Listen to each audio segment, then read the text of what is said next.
So I was no kidding editing this video talking about an NPR episode, All Things Considered, with Alyssa Chang, and she was talking to Virginia Senator Tim Kaine. They were talking about the War Powers Resolution and how they're going to try to push another vote next week to prevent us from striking Iran without Congress having a say in it.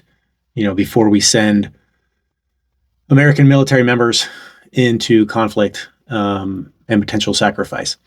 And it was talking about this episode, and I was doing a little research, and I was in the post that I was editing. I was talking about how the Republicans are doing this, Republicans are doing that.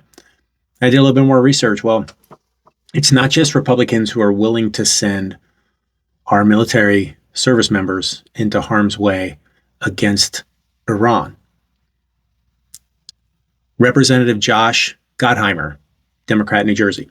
Representative Jared Moskowitz, Democrat, Florida. Representative Greg Landsman, Democrat, Ohio.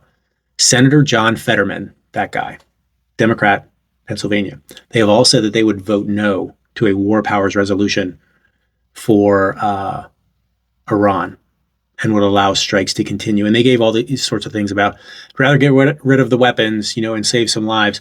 That's the same kind of bullshit that Netanyahu has been pushing for 30 years. And surprise, surprise, all four of those individuals are heavily funded by AIPAC and others. Heavily funded.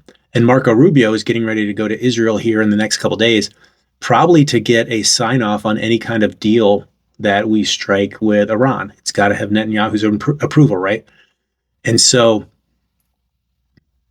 at what point does the bullshit end where the lives of American men and women, service members sacrificing for this country, matter more than what Benjamin Netanyahu wants?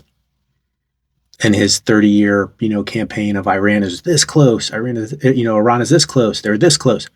That bullshit for 30 years. We had a deal with Obama, and it was monitored by countries like Russia, China, around the world, IAEA. And it just feels like I'm watching these Democrats sell our military down the river for funding.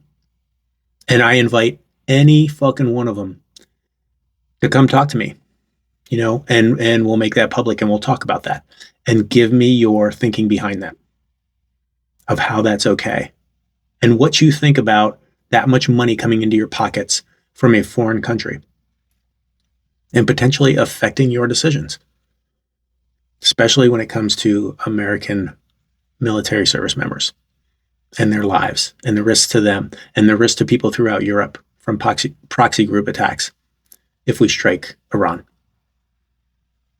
So very interested. But the podcast with Tim Kaine, please go check that out. He's a big proponent of the War Powers Resolution and bringing that power back to Congress, which is where we want it.